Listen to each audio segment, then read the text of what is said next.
வீடியோக்குள்ளே போகிறதுக்கு முன்னாடி நம்ம ராமச்சந்திரன் துர்கா என் யூடியூப் சேனல் சப்ஸ்கிரைப் பண்ணிக்கோங்க, பெல் பட்டனையும் கிளிக் பண்ணிக்கோங்க. மேலும் இந்த பதிவு பிடிச்சிருந்தால் லைக் பண்ணுங்கள், ஷேர் பண்ணுங்கள், கமெண்ட் பண்ணுங்கள். நன்றி.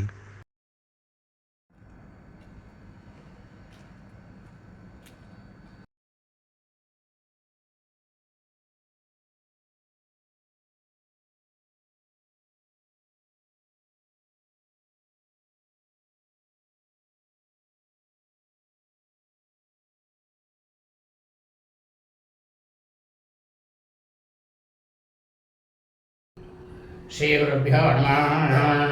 हरि ओम. ஸ்ரீ மகாகணாதிபதியே நமः. அனைவருக்கும் முதற்கண் கோடான கோடி நமஸ்காரங்கள், வணக்கங்கள், வந்தனங்கள். அனைவருக்கும் அன்பு கலந்த இனிய ஆசீர்வாதங்கள்.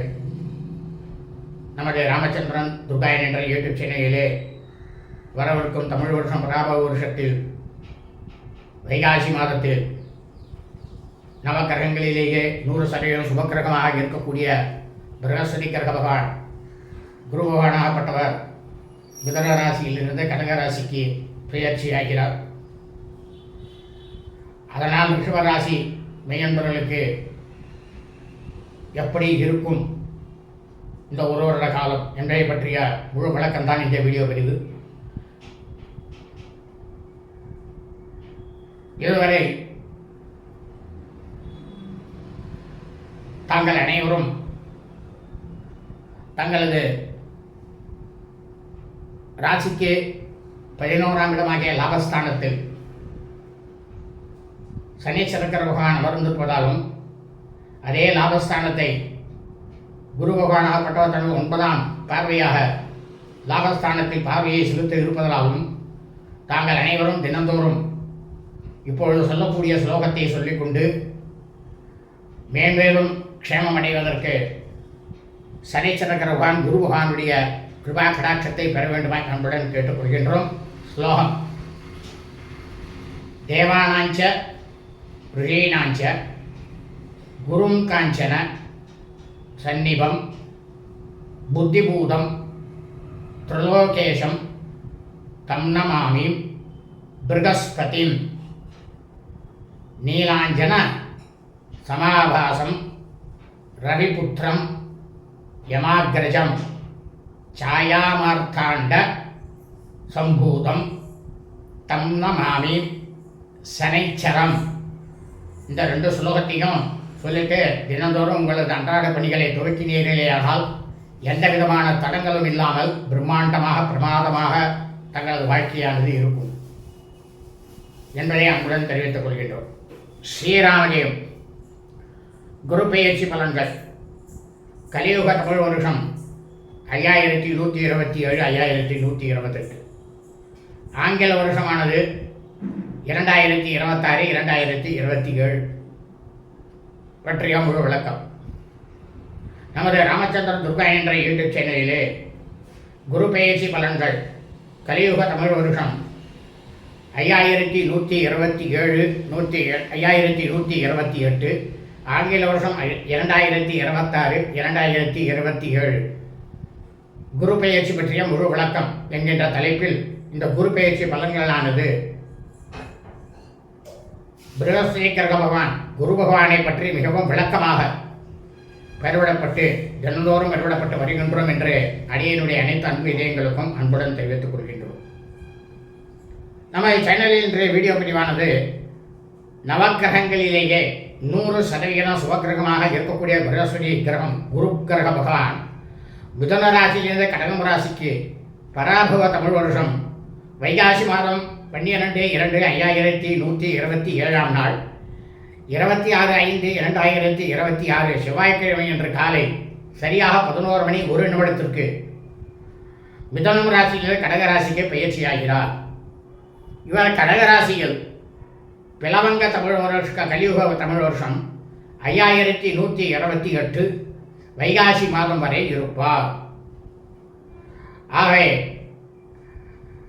அடியனுடைய அனைத்து அன்பு இதயங்கள் மெய்யன்பர்கள் அனைவரும் இந்த வீடியோ பதிவினை ஆரம்பம் முதல் கடைசி வரை முழுவதுமாக பார்த்து சாட்சாத் ஸ்ரீ பிரகஸ்பதி கிரக பகவான் குரு பகவானுடைய பரிபூர்ண கடாட்சத்தையும் பரிபூர்ண ஆசியையும் பெற்று தாங்களும் தங்களது குடும்பத்தை சார்ந்தவர்களும் மிக மிக க்ஷேமமாகவும் சௌக்கியமாகவும் சகல ஐஸ்வர்யத்துடனும் சஸ்தந்தான வாக்கியத்துடனும் இருக்க வேண்டுமாய் அன்புடன் கேட்டுக்கொள்கின்றேன்.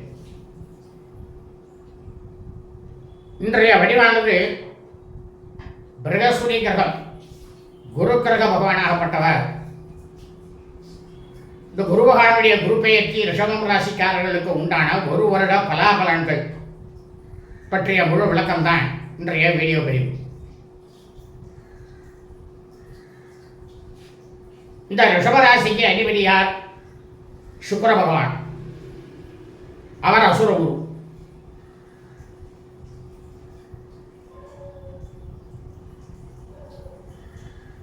இந்த ரிஷபராசிக்கு பிரகஸ்பதி கிரக பகவான் குரு பகவானாகப்பட்டவர் நட்புக்காரகன்.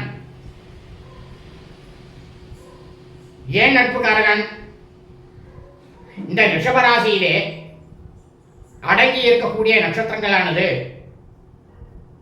கார்த்திகை நட்சத்திரம் 2ஆம் பாதம், 3ஆம் பாதம், 4ஆம் பாதம். இந்த கார்த்திகை நட்சத்திரத்துக்கு அதிபதியாக இருக்கக்கூடியவர் சூரிய பகவான். இந்த சூரிய பகவான் இந்த குரு பகவானுக்கு மித்ருக்கிரகம், மித்ருண்டாக்க நண்பன். குரு என்ன சொல்றாரோ அதை கண்டிப்பா பூர்த்தி பண்ணி கொடுப்பார் சூரிய பகவான்.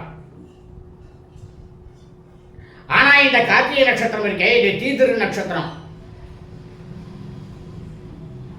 ஏன் தீதிரு நட்சத்திரம் அப்படின்னாக்க அக்னி பகவானுடைய நட்சத்திரம். அதாவது முருகப்பெருமான் அவதாரம் எடுப்பதற்காக சாட்சாத் ஸ்ரீ பரமேஸ்வரர், ஸ்ரீ பரமேஸ்வரி அவர்களுடைய ஆத்ம ஒளியினால் அக்னி பிண்டமாக அதை அக்னி பகவானோடு ஒப்படைத்து அதை அவர் என்ன செய்கிறார்? எடுத்து சென்று சப்த ரிஷிகள், 7 ரிஷிகளுடைய தர்மபத்தினுடைய ஒரு தர்மபத்தினியினுடைய கர்ப்பத்திலே அதை வைத்து விடுகிறார். அந்த அக்னி பிழம்பிலிருந்து 10 மாதம் கழித்து முருகப்பெருமான் பிறக்கிறார். அந்த சப்த ரிஷிகள்லாம் மொத்த ஒரு ரிஷியினுடைய தர்மபத்தினி அவ வயதுல தான் போறார். மற்ற 6 பேர் இருக்கால, அந்த 6 பேரும் இவர் 6 குழந்தைகளாக எடுத்து அவரை வளர்க்கிறார்கள். அதற்கு பிறகுதான் அவர் ஒரே உருவமாக ஆகிறார்.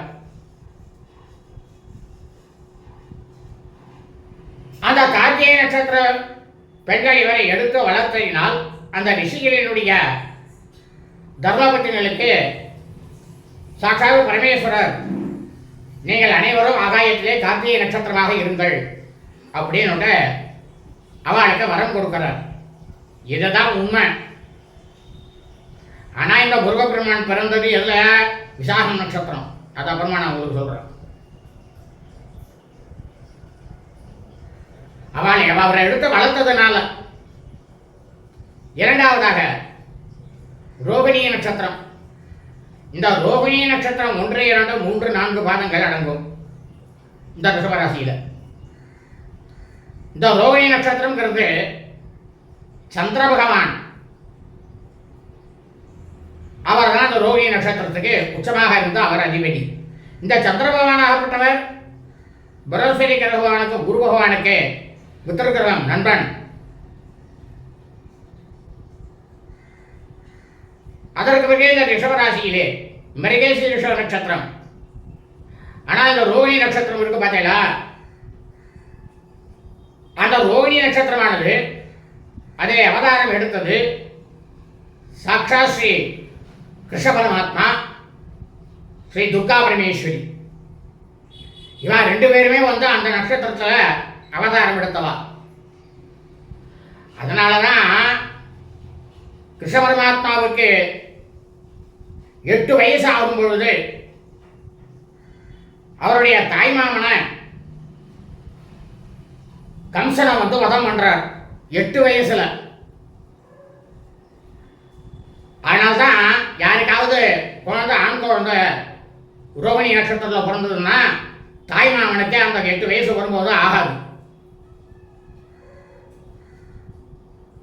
அதே பெண் குழந்தையாக இருந்தால் அது அந்த குழந்தையோடு சரியாகி போச்சே தவிர தாய்மாமனுக்கு எந்த விதத்திலையும் பாதிப்பு கிடையாது.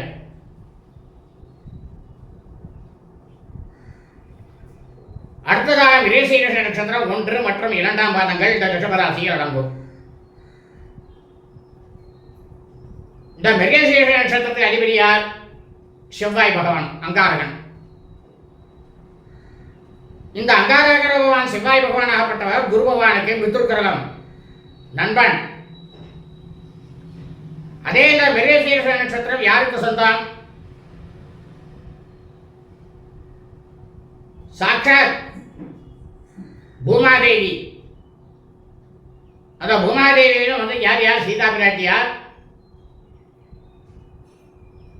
அவர்களுடைய நட்சத்திரமாக இந்த மிருகசீரிஷ நட்சத்திரமானது இருக்கின்றது. இதுதான் உண்மை. சரி, இந்த ரிஷபராசி மெய்யன்பர்களுக்கு இந்த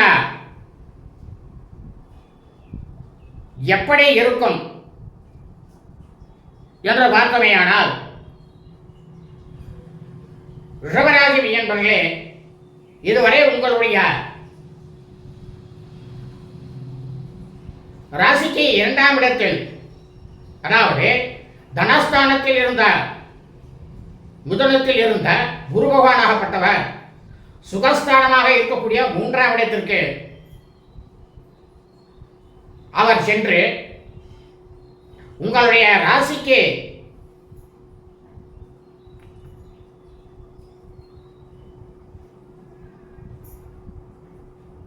ஏழாம் இடமாக இருக்கக்கூடிய விருச்சிக ராசியை தனது 5ஆம் பார்வையாகவும், கடக ராசியில் அமர்ந்து கொண்டு தனது 5ஆம் பார்வையாகவும், மகர ராசியை,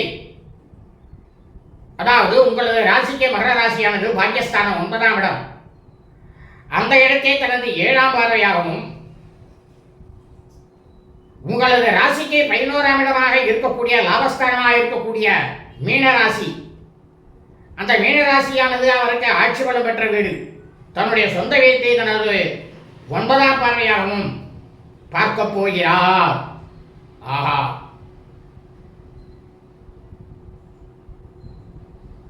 அப்போ இந்த குரு பகவானாகப்பட்டவர் உங்களுடைய கலத்தரஸ்தானத்தை பார்க்கிறார், பாக்கியஸ்தானத்தை பார்க்கிறார், லாபஸ்தானத்தையும் பார்க்கிறார். ஏற்கனவே லாபஸ்தானத்தில் உட்கார்ந்துருக்காரு யாரு? சனீஸ்வர பகவான். இந்த சனீஸ்வர பகவான் அதில் அமர்ந்திருந்தாலும்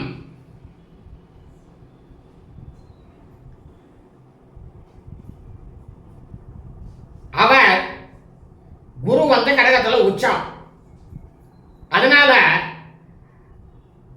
குருவினுடைய ஒரு வருட பலன் கண்டிப்பாக நடக்கும். அதில் சனீஸ்வர பகவானுடைய பலனானது அவ்வளவு தூரம் செயல்படாது.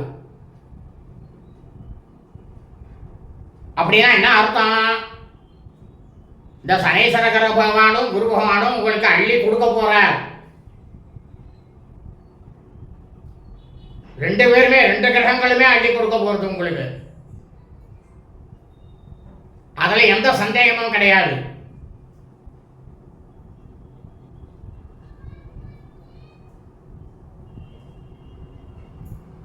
ஆனால் இது அப்படியே நடக்குமா அப்படின்னு பார்த்தேன்னா, உங்களுக்கு நீங்க ஜனனம் எடுத்த காலத்தில் நடக்கக்கூடிய தசாவானது எப்படி இருந்தாலும் சரி, அதாவது தற்போது நடக்கக்கூடிய தசை உங்களுக்கு சுபக்கிரக தசாவாக இருக்க வேண்டும். அதாவது சந்திரன், புதன், குரு, சுக்கிரன் ஆகிய தசாவாக இருக்க வேண்டும். ஆனால் இந்த லாபஸ்தானத்தில் இருந்து கொண்டே இருக்கக்கூடிய 2 கிரகங்கள் இவருடைய, அதாவது ஒரு கிரகம் உங்களுக்கு லாபஸ்தானத்தில் இருக்கு, இன்னொரு கிரகமான குரு பகவானாகப்பட்டவர் உங்களது ராசியை 9ஆம் பார்வையாக பார்க்கிறார்.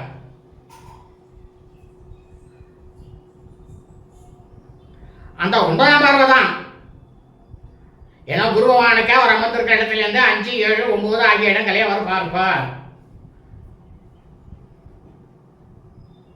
அப்படி இருக்கும் பொழுது இதுல புதன் தசை ஏன்னா புதன் வந்து இவருக்கு சத்ரு, சுக்கிரன் வந்து இவருக்கு சத்ரு. இந்த 2 தசைகள் மட்டும் நடக்குமே ஆனால் இந்த லாபஸ்தானத்தில் இருக்கக்கூடிய பலாபலனானது உங்களுக்கு சற்று குறையும். சற்று குறையும்னா எவ்வளவு குறையும்? ஒரு 40% குறையும், 60% உங்களுக்கு நல்லது நடக்கும். அதே சமயம் ரிஷபராசி பையன்பர்களே, உங்களுக்கு தற்போது நடக்கக்கூடிய தசாவானது அசுப கிரக தசாவாக இருந்தால், அதாவது சூரியன், செவ்வாய், சனி, ராகு, கேது, இதில் சூரிய தசையும் செவ்வாய் தசையும் நடக்குமேயானால் அவர்கள் இருவருமே இந்த குரு பகவானுக்கு மித்ருக்கிரகம், நண்பன். அப்படி இருக்கும்போது பார்த்தால் அந்த தசா நடக்கக்கூடியவர்களுக்கு எந்த விதத்திலும் பாதிப்பானது ஏற்படாது. இந்த 1 வருட காலம் நன்றாக இருக்கும். அதே சமயம் சனி தசையானது உங்களுக்கு நடக்கிறது. அந்த சனி தசையானது நடக்கும்போது இப்ப சனி வந்து உங்களுக்கு வந்து 11 லாபஸ்தானத்தில் இருக்கார்.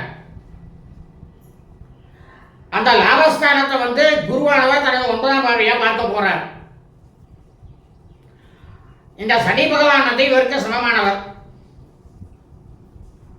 அதுவும் உங்களுக்கு நல்லதே நடக்கும்.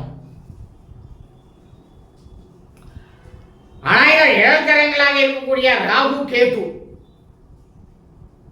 இந்த தசாவானது தங்களுக்கு நடக்குமே ஆனால் அவர்களுக்கு வெறும் 60% மட்டும்தான் நல்லது நடக்கும். 40% நல்லது நடக்காது.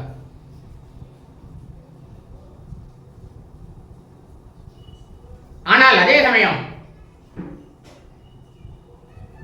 இது தங்களுடைய ஜனன காலத்தில் உங்களுக்காக மட்டும் இருக்கக்கூடிய பலன். உங்களுக்கு ஆண் குழந்தை புதல்வனாகப்பட்டவன் இருப்பானேயானால் அவனுக்கு இந்த குரு பயிற்சி எப்படி இருக்கிறது என்று பார்க்க வேண்டும். அவனுக்கு இந்த குரு பயிற்சியானது சரியாக இல்லை என்றால் அவனிடமிருந்து உங்களுக்கு 30% கெடுதலானது நடக்கும். நீங்க என்ன முதல்ல யோகான்னு இருக்குன்னு சொல்லிட்டு நான் அவசரப்படுறேனே, அதுக்கு காரணம் உங்க பையனுக்கு வந்து நேரம் சரியில்லை, அதனால அவசரப்பட்டு இருக்கு. அதே உங்க புத்திரனுக்கு, பையனுக்கு தற்போது வரக்கூடிய இந்த குரு பயிற்சி பலனானது பிரமாதமாக இருந்தால் இரட்டிப்பு லாபம். புரிந்து கொள்ளுங்கள்.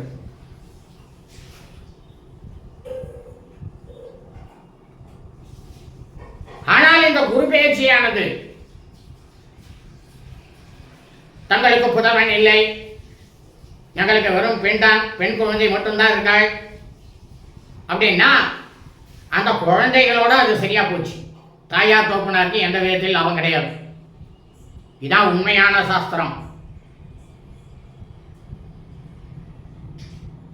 எங்களுக்கு குழந்தைகளே இல்லை அப்படின்னா கணவன் மனைவி இருபாலாருக்கும் இந்த குரு பயிற்சியானது எப்படி இருக்கிறது என்று ஜாதகத்தை அலசி பார்க்க வேண்டும்.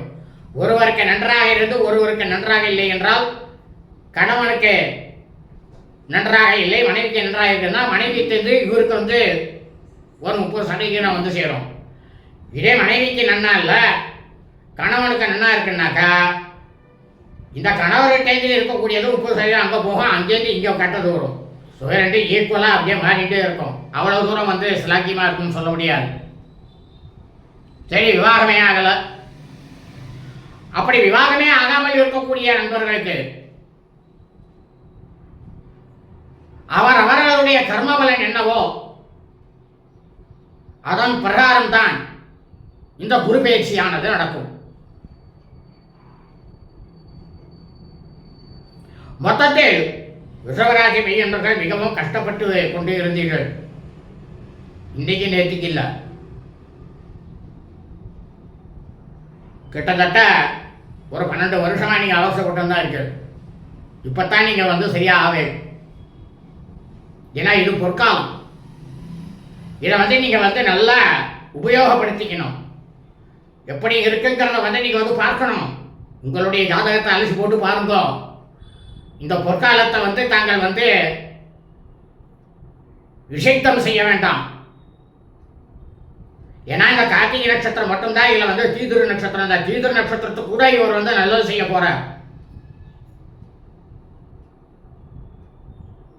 இந்த தீதுரு நட்சத்திரம்னா என்ன? இந்த நட்சத்திரத்தில் கார்த்திகை நட்சத்திரமாக இருந்ததுன்னா அந்த நாளில் வந்து சுபகாரியங்கள், சுப விசேஷங்கள், புதிய பணிகள், வியாபாரம் இதெல்லாம் செய்யக்கூடாது. அவ்வளவுதான். இந்த 4 விஷயத்தை மட்டும்தான் செய்யக்கூடாது. மற்றபடி பலாபலங்கள்லாம் அதே மாதிரி அதுக்கு ஏற்ற மாதிரி வந்துட்டு தான் இருக்கும் உங்களுக்கு.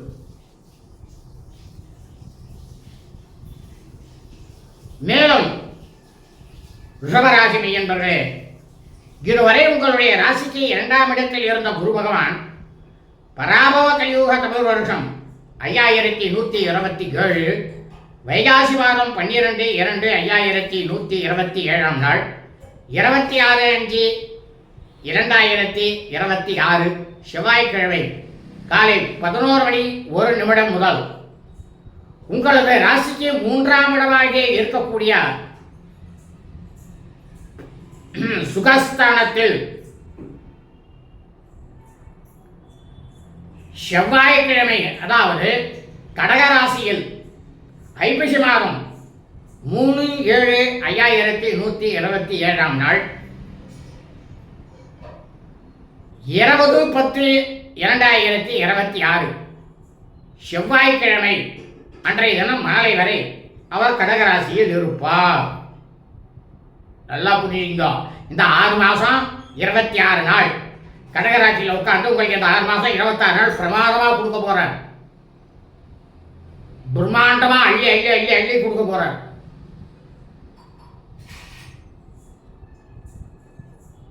ஆனா நீங்க சொன்னேன் எங்களுக்கு நடக்கலையான்னு என்ன கேட்கக்கூடாது. உங்க ஜாதகத்தை முதல்ல பார்த்துட்டு ஆராய்ஞ்சிட்டு அதுக்கு ஏற்ற மாதிரி செஞ்சுட்டு அதுக்கப்புறமா தான் என்னை வந்து கேட்கணும் நீங்க. ஏன்னா அந்த குரு பகவான் உங்களுடைய ஜாதகத்தில் எப்படி அமர்ந்திருக்காங்கிறத முதல்ல பார்க்கணும். உங்க ஜாதகத்தில் ஒரு பகையில் உட்காந்துருக்காரா, இல்ல தனக்கு விரோதியாக இருக்கக்கூடிய சுக்கிர பகவான் புதன் பகவானுடைய நட்சத்திரத்தில் அமர்ந்திருக்காரா, இல்ல பகை வீட்டில் அமர்ந்திருக்காரா, நீச்சமா இருக்காரா, எல்லாத்தையும் அலசி பார்க்கணும் நீங்க ரிஷபராசி மையன்றர்களே. எல்லாத்தையும் அலசி பார்த்தா தான் அந்த பலனுங்கிறத நான் சொன்ன பிரகாரம் கண்டிப்பா நடக்கும். இந்த மாதிரி இருந்ததுன்னா கொஞ்சம் பலனானது கம்மியாக தான் நடக்கும். பகையாளியாகவோ அல்லது சத்ருக்கிரகத்தினுடைய நட்சத்திரங்கள்ல அமர்ந்திருந்தாலோ அல்லது நீச்சமாக இருந்தாலோ ரிஷபராசி மையர்களுக்கு பலனானது கண்டிப்பாக குறைவாகத்தான் கிடைக்கும். ஒரு 50-55 வரைக்கும் தான் கிடைக்கும். ரொம்பவே எதிர்பார்க்க முடியாது.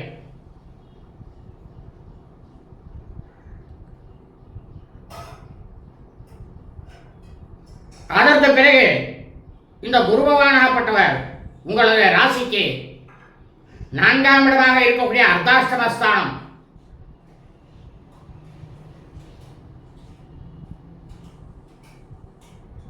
மாத்ருஸ்தானம்னு சொல்றது. அத அர்த்தாஷ்டமஸ்தானம் அந்த இடமாகிய சிம்மராசியில் ஐப்பசி மாதம் 3/7/5127 நாள் 20/10/2026 செவ்வாய்க்கிழமை மாலை 6:40 சிம்மராசியில் இவர் அதிசாரமாக அமரப்போகிறார். அந்த காலகட்டத்தில் உங்களுடைய தாயாருடைய உடல்நிலையை ரொம்பவும் கவனமாக பார்த்துக்கோங்க. நீங்கள் இந்த 6 மாதம் 26 நாளில் சேர்த்து வச்சுட்டு பார்த்தீங்களா, பிரமாதமாக கொடுத்தாரு பார்த்தீங்களா, அந்த செல்வத்தை வந்து சேமிக்கக்கூடிய வசதியை மட்டும் பார்த்துக்கோ. மேற்கொண்டு அகலக்கால் வைக்காதீங்க இந்த காலகட்டத்தில். இதே குரு பகவான் மார்கழி மாதம்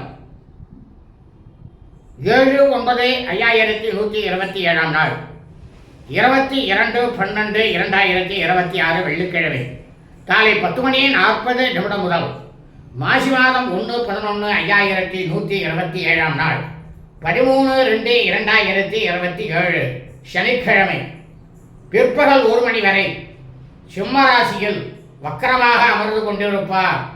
அதாவது உங்களுக்கு அர்த்தாஷ்டமஸ்தானம் மாத்திருஸ்தானத்தில் 4ஆம் இடத்துல வக்கரமாக உட்காந்துருப்பார். இந்த வக்கரம்னா என்ன? எல்லாரும் சொல்லுவா, ஒரு நல்லவா இருக்கான், ஒரு குழந்தையானது என்ன படிச்சுட்டு இருக்கு, அந்த குழந்தையினுடைய சேர்க்கை சரியா இல்லைன்னா படிப்பானது கம்மியாயிடும். அதான் வக்கர புத்திங்கிறது. இந்த குரு பகவான் நல்லவர். இவர் வக்கரமா இருக்காருனாக்கா அந்த சமயத்தில் இவருடைய செயல்பாடானது சரியாக இருக்காது என்றுதான் அர்த்தம். அந்த அளவுக்கு கொடுக்க மாட்டார். அடிக்கடி கொஞ்சம் வக்கர புத்தி வரும் அவருக்கே வரும்.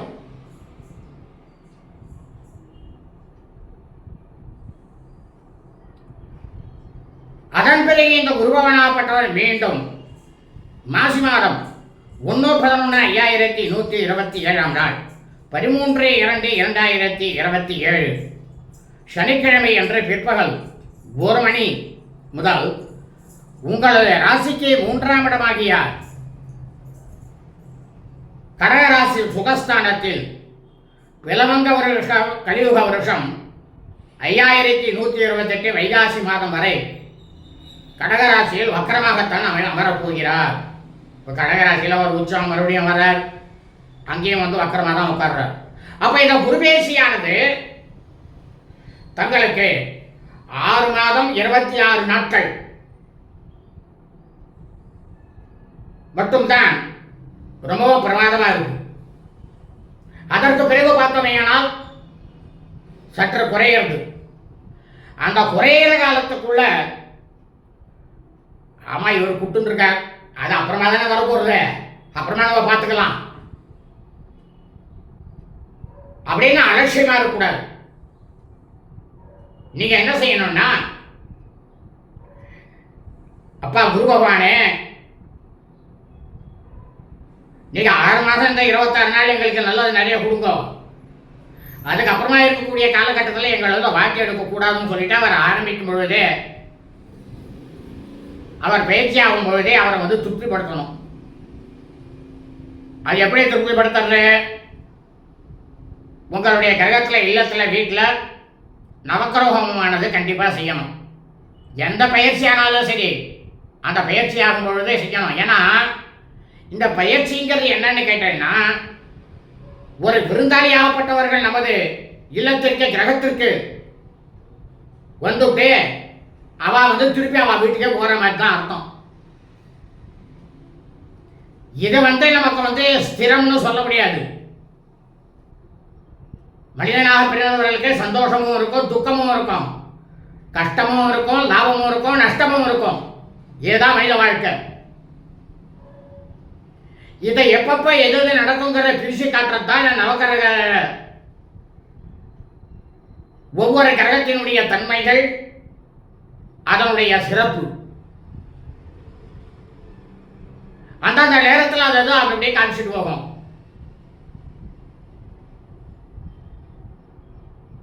அப்போ பார்த்தீங்கன்னாக்கா,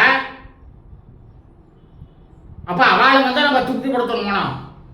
வருஷத்தில் ஒரு நாள் எப்படி இருந்தாலும் சரி, அது உங்கள் பிறந்த நாளோ, உங்கள் மனைவியோட பிறந்த நாளோ, அல்லது உங்களை விவாகமான திருமண நாளோ, அல்லது உங்கள் குழந்தைகளுடைய பிறந்த நாளோ, எந்த நாளோ வேணா இருக்கட்டும், ஒரே ஒரு நாள் வருஷத்தில் ஒரு நாள் மட்டும்தான் செய்யணும். அதை நவகிரக ஹோமம் பண்ணுங்க. அந்த ஹோமம் பண்ணுறதுக்கு எப்படி என்னன்னாக்கா, சுவாமிக்கு என்ன ஆகாரம் அப்படின்னா, சமித்து அன்னம் ஆஜ்யம்னு சொல்லியிருக்கு. சமித்துன்னா என்ன? எந்த சமைத்து போடணும்? அரசன் சமைத்து, அரச மரத்தினுடைய சமைத்து அல்லது புரச மரத்தினுடைய சமைத்து, இந்த 2 தான் போடணும் ஹோமத்தில். அன்னம் பச்சரிசியில் அன்னம் செஞ்சு சாதம் செஞ்சு அதை ஆகுதியாக கொடுக்கணும். ஆஜ்யம், ஆஜ்யம்னா என்ன? நெய். இதுதான் தேவர்களுக்கும் தேவதைகளுக்கும் இறைவனுக்கும் இதுதான் ஆகாரம். அவளை திருப்திப்படுத்தணும். அதை நம்ம கிரகத்தில் தான் திருப்திப்படுத்தணும். நீங்கள் வாடகை வீட்டில் இருந்தாலும் சரி, சொந்த கிரகமாக இருந்தாலும் சரி, எப்படி இருந்தாலும் அதில் வந்து செய்யணும்.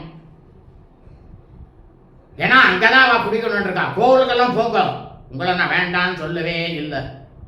கோவிலுக்கு போகிறதுக்கு என்ன அர்த்தம் அப்படின்னா, நாம் எவ்வளவு பேர் போய் அந்த சுவாமி கிட்ட போய் நம்ம பிரார்த்தனை பண்ணுறோமோ அவ்வளவுக்கு அவ்வளவு அந்த ஆலயத்தில் இருக்கக்கூடிய சுவாமிக்கு சக்தியானது கண்டிப்பாக வரும். இதை தான் சொல்றது தர்மசாஸ்திரம்.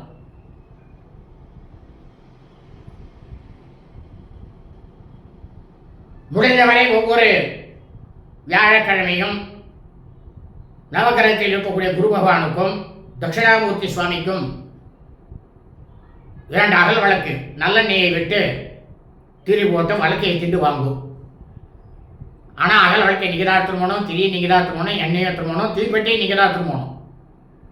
ஏன்னா அங்கே எரிஞ்சிட்டு இருக்கிற அகல்லையோ அல்ல அங்கே யாராவது விளக்கு ஏற்றிட்டு போயிருப்பா, அந்த விளக்கிலேயே நம்ம இது போடுறதோ தப்பு. அந்த மாதிரி போட்டால் பலனானது நமக்கு கிடைக்காது. நாம தான் வாங்கிட்டு போனோம் மன்னகள்.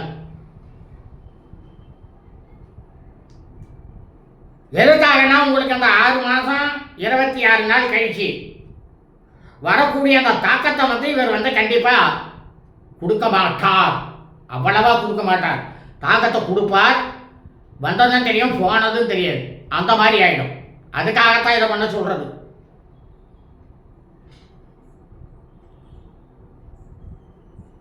இந்த காலகட்டங்களில் ரிஷபராசி மெய்யன்பர்களுக்கு குரு பகவான் அவருடைய பலன்கள் பற்றிய முழு விளக்கமானது இந்த வீடியோ பதிவிலே பதிவிடப்பட்டு இருக்கின்றோம். ஆகவே ரிஷபராசி அன்பர்கள் மெய்யன்பர்கள் அனைவரும் ஆரம்பம் முதல் இந்த வீடியோ பதிவினை கடைசி வரை பார்த்து சாட்சாத் பிருகஸ்பதி பகவான் குரு பகவானுடைய பரிபூர்ண கிருபா கடாட்சத்தை அனைவரும் பெற வேண்டுமாய் அன்புடன் கேட்டுக்கொள்கின்றோம். வாழ்க வளமுடன் நலமுடன் இனிய ஆசீர்வாதங்கள். லோகா சமஸ்தா சுகினோ பவந்து. சுபமஸ்து ததாஸ்து.